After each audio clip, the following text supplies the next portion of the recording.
पहली बात तो ये समझें कि जो कायनात है ना, ये आप देखिए, ये कायनात हर वक्त प्रोड्यूस कर रही है चीज़ें। आप देखिए ना कि आपने अगर कोई गुलाब का फूल लगाया तो वो गुलाब का पौधा बन जाएगा और वो फूल निकल आएंगे और वो गार्डन की रौनक बन जाएगा।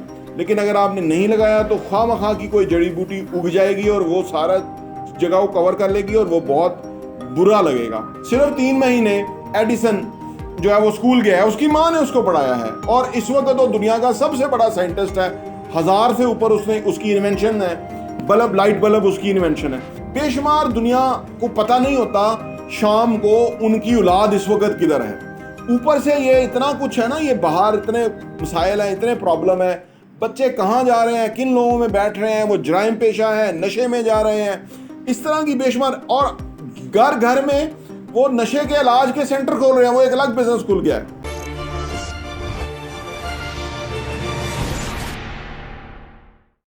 बिस्मिल्लाहिर्रहमानिर्रहीम, अस्सलाम वालेकुम रहमतुल्लाहि व बरकातुहू। मेरा नाम अहमद अकील है, आप देख रहे हैं प्रॉपर्टी विजन टीवी। ये ज़िंदगी इतनी हैरानकुन है, अजीबो गरीब है कि अगर आप ज़िंदगी में अच्छी चीज़ों की तरफ नहीं जाएंगे ना तो ख़राब चीज़ें खुद ब खुद आपकी ज़िंदगी में आना शुरू हो जाएंगी और फिर आपकी ज़िंदगी डिज़ास्टर हो जाएगी और आप फिर बैठ के रोएंगे, सोचेंगे कि यार मेरे साथ क्या हुआ।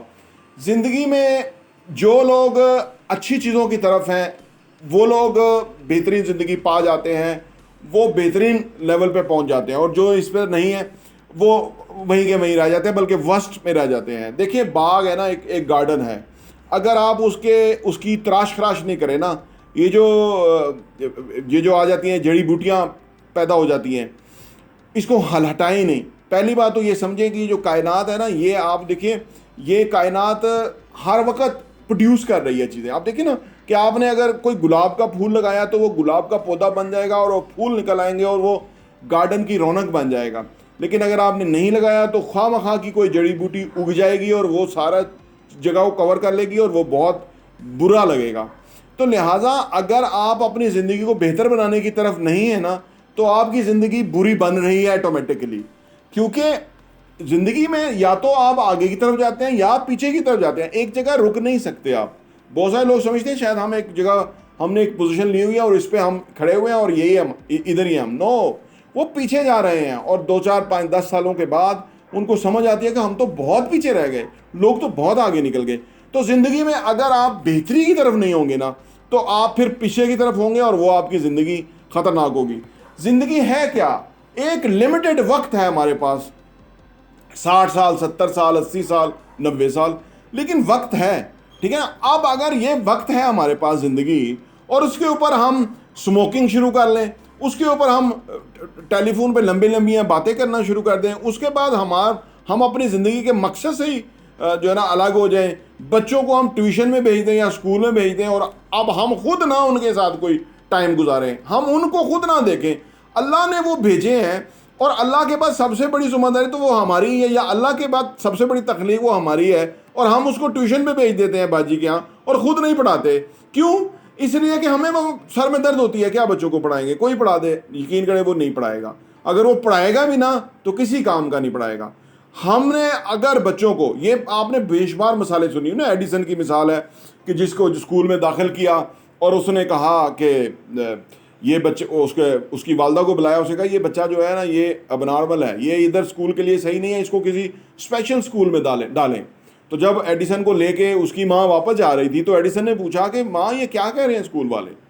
तो माँ ने कहा कि बेटे वो कह रहे हैं कि तुम बहुत स्पेशल बच्चे हो, ज़बरदस्त बच्चे हो, ये स्कूल तुम्हारे लेवल का नहीं है, तुम्हें कोई अपग्रेडेड स्कूल में दाखिल करें और वो यहाँ है नहीं और मैं तुम्हें पढ़ाऊँगी। सिर्फ 3 महीने एडिसन जो है वो स्कूल गया है, उसकी माँ ने उसको पढ़ाया है और इस वक्त तो दुनिया का सबसे बड़ा साइंटिस्ट है। 1000 से ऊपर उसकी इन्वेंशन है। बल्ब, लाइट बल्ब उसकी इन्वेंशन है। तो ये जो हमारा जो होता है ना, जो हमारा कंसर्न होता है, जिसको हम समझते हैं हमारी जिम्मेदारी है, तो फिर हम उसमें रंग भरते हैं, फिर हम उसकी तराश खराश करते हैं, फिर हम उसको बैक करते हैं, उसको सपोर्ट करते हैं और उसके बाद वो फिर जो बनता है वो दुनिया देखती है। हज़रत अल्लामा इकबाल की वालदा का देख लीजिए ना कि उन्होंने कहा कि मैं जो मेरे मियाँ की कमाई है उसमें से मैं नहीं इसको खिलाऊंगी, मुझे शक है ये कचहरी में काम करता है, ये कोई हराम है। उन्होंने एक बकरी ले ली, बकरी को के दूध से हज़रत अल्लामा इकबाल की परवरिश करते थे। तो फिर देखो ना क्या सोच थी वालदा की और क्या पेन थी, किस लेवल पे सोचा था, तो फिर इतना बड़ा जो है ना वो हज़रत अल्लामा इकबाल बने। तो ये बेहद ज़रूरी है कि आप अगर बेहतरी की तरफ नहीं होंगे ना तो बुराई की तरफ तो खुद वो चले जाएंगे। बेशुमार दुनिया को पता नहीं होता शाम को उनकी औलाद इस वक्त किधर है। ऊपर से ये इतना कुछ है ना, ये बाहर इतने मसाइल हैं, इतने प्रॉब्लम है, बच्चे कहाँ जा रहे हैं, किन लोगों में बैठ रहे हैं, वो जराइम पेशा है, नशे में जा रहे हैं, इस तरह की बेशुमार। और घर घर में वो नशे के इलाज के सेंटर खोल रहे हैं, वो एक अलग बिजनेस खुल गया है और वो बहुत पैसा कमा रहे हैं और इन्हीं से ही कमा रहे हैं, क्योंकि वो घर वाले फिर अगेन वो पहले नशे में चला जाता है, फिर उसको वो दुरुस्त नहीं कर सकते, उसके साथ कनेक्शन नहीं बना सकते, उसको धदकारते रहते हैं और उसके बाद गलियों में वो गिरना शुरू होता है। फिर उसको 50,000 रुपया, लाख रुपया लगा के तो रिहैब सेंटर में दे के आते हैं, वो उसको बांध देते हैं वहाँ पे। और कई लोग तो ऊपर से छलांगे लगा के खुदकुशियाँ कर जाते हैं। क्यों? वो उस माँ का कसूर, उस वालद का कसूर कि उसने अपनी औलाद को देखा ही नहीं कि वो किस लेवल पे एक अजीम बच्चा बन सकता था। वो नशे के सेंटर में जाके और वो की खिड़की से कूद के गिर गया। क्यों? सिर्फ इस वजह से कि वो केयर नहीं की, फोकस नहीं किया, तवज्जो नहीं की, ध्यान नहीं दिया, ज़रूरी नहीं समझा, सर में दर्द होता था। ये इतना गंद है, मैं यकीन करें हमारा माशरा डिज़ास्टर की तरफ और तबाही की तरफ जा रहा है। अपनी ज़िंदगी का आप खुद कंट्रोल लें। आपकी ज़िंदगी का सबसे बड़ा कंसर्न आपका है और आपकी औलाद का भी है।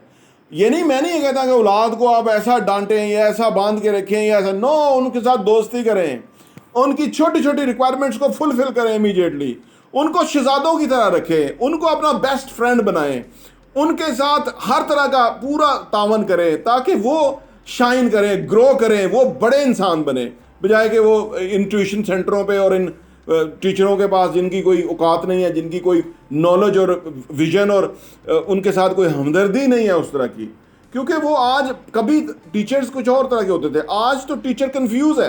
सबसे ज़्यादा पाकिस्तान में टीचर कंफ्यूज है, चाहे वो स्कूल टीचर हो, लेक्चरर हो, प्रोफेसर हो, तनख्वाह उसकी है कोई नहीं, कैरियर उसका है कोई नहीं, फ्यूचर उसका है कोई नहीं, बच्चे उसकी बात नहीं सुनते, वो ऐसे पागल सा होके फिरता रहता है।